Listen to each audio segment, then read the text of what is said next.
Hi everyone, a massive warm welcome to today's Monday market update. I cannot wait to dive into my big three items. I just want to touch on, first of all, how nice is it to see the market actually have a move off a low in the middle of all this bearishness. We've been talking about how negative the macro is for a while, and it does look like risk markets are slowly moving their way out of this depression, anger, disbelief phase where everyone's expecting lower prices. And we will really start to see disbelief kick in on the upside now if we can continue this market rally and if the inflation triggers and signals that we are looking at begin to deteriorate like we think they are. And we're really going to have to wait through this week because there's a lot of minefields popping up through the Federal Reserve of the United States. A lot of key data metrics are going to come out, including CPI and a few others that they're keenly looking at. So expect volatility, but it just feels like things are trying to turn around. And that was always the hypothesis moving into the back end of the year. We do know that the market is trying to price in those 3 interest rate hikes that were moved towards the back end of the year. The market just needs some confidence and knowledge that it's not going to get worse than that. The Fed aren't going to overreact. Things aren't going to get worse elsewhere. Now, the European crisis is massive, but I think what's taken a bit of the heat in the short term out of that crisis, notwithstanding being on the ground and paying incredibly high energy bills, but what's happening in Ukraine? We're seeing a reversal on the battlefield, pressure put on Russia. So I think market participants are starting to come around to the idea that potentially there could be a backflip, or at least we now know that Europe will have ongoing resolve and support for Ukraine. So there may not be that backflip, which could have happened in terms of getting rid of those sanctions and seeing the floodgates open with the free energy, and then we'll see markets absolutely fly.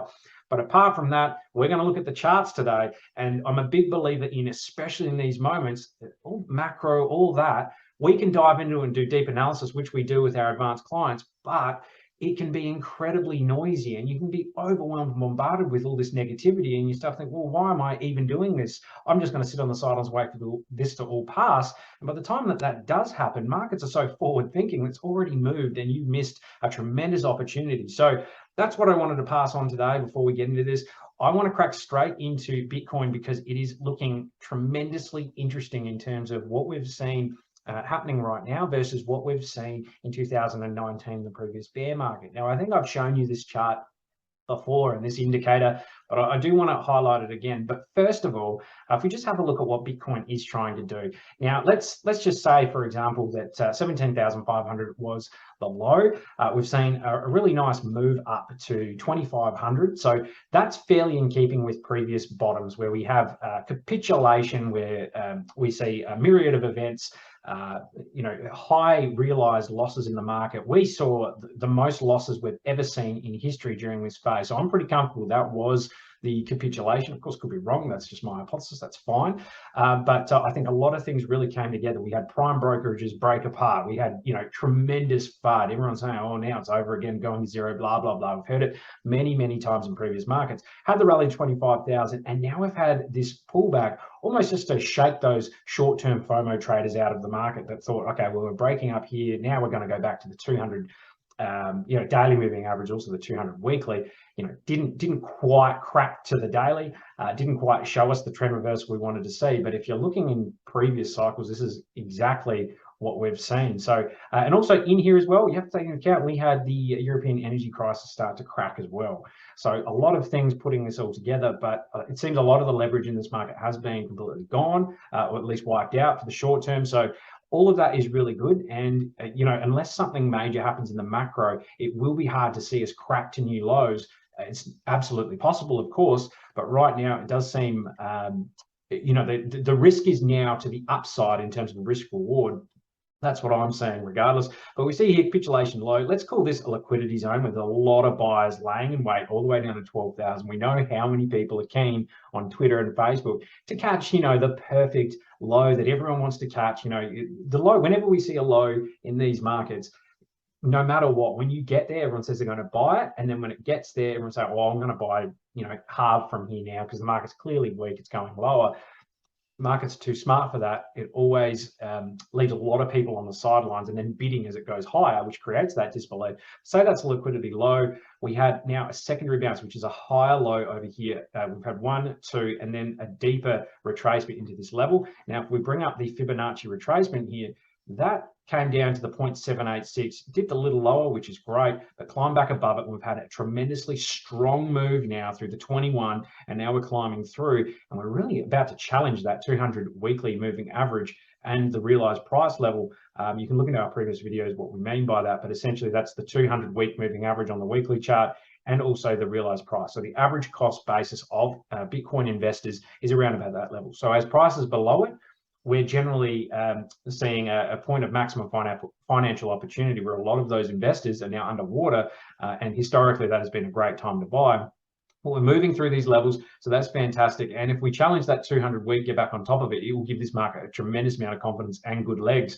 Now, what I like as well is on this capitulation low, and I'll just get rid of that, we saw this huge volume spike over here, and we also had it there as well. So we had two massive volume spikes. But what's happened here on this spike up?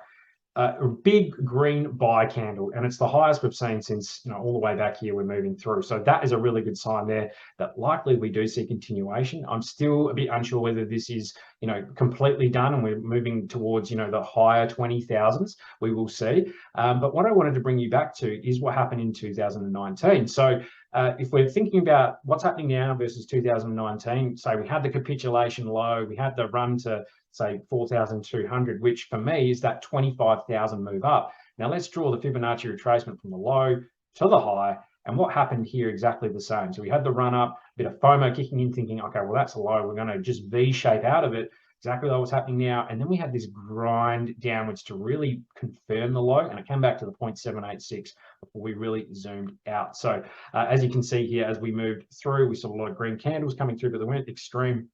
When we have breakouts of these massive key levels, then you really want to see these green candles and volume coming in, just to confirm that we've got a bit of steam behind us.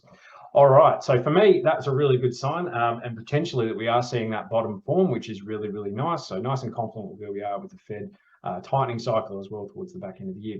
Now, Ethereum, we have to pay attention to it because on the 15th of September, which is around about here, so we're getting very close to it, is the merge. Now, I like what I'm seeing from Ethereum. So we had that real smash low like we do with Bitcoin. This is on the weekly chart, so I'm looking very high level.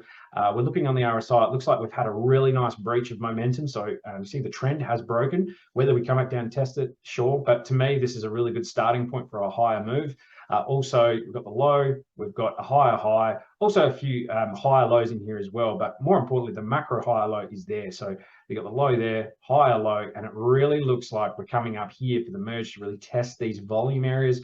I'd be surprised if we get higher than 2,300 on this next move, because I do think we are going to see a buy the rumor, sell the news type of event, but maybe not as extreme as maybe a lot of people are forecasting, simply because we're also aware of it.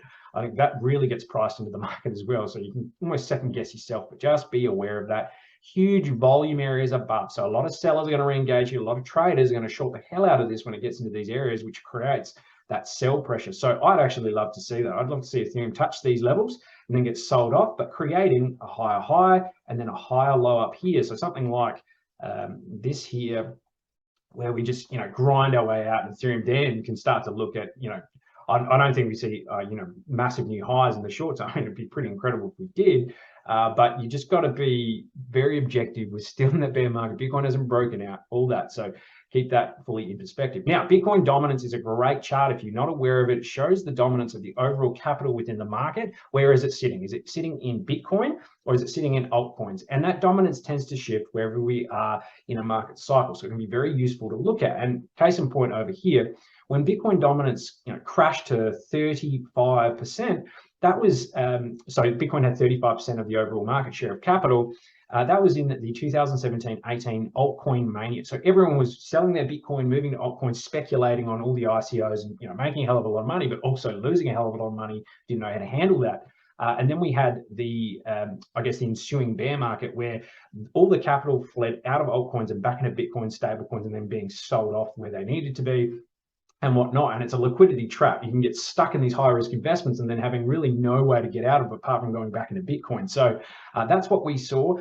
We've actually reached that peak down here. That's fine. That was in, again, 17, 18. Then we had a full reversal of Bitcoin, just regaining the dominance into the bear market.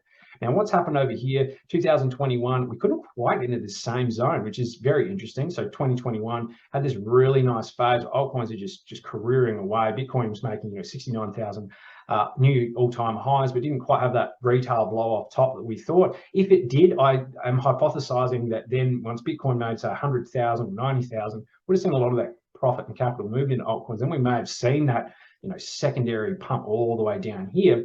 But what I find is interesting here is we've almost made this, you know, wicked into this area, which suggests me, or just suggests to me, this is actually quite bearish for altcoins in terms of Bitcoin is not getting a lot of love at the moment. And I think once the merge ticks over, we see Bitcoin absolutely rip through these areas, or at least when you're thinking, it doesn't mean that Bitcoin is going to, you know, gain tremendously, but I think we do see a recycling of a lot of the capital speculating in alts go back into Bitcoin to catch a move potentially out of this bottom area, which would show Bitcoin moving higher. So this looks pretty bullish to me for Bitcoin, to be honest. That wick into that liquidity zone again looks like, you know, we're really trying to climb out of this. So capital wants to go into Bitcoin for me and RSI. Now, it is a bit speculative, you're charting this, but for me, it's shown a fairly good amount of data over a couple of cycles. So we'll run with it.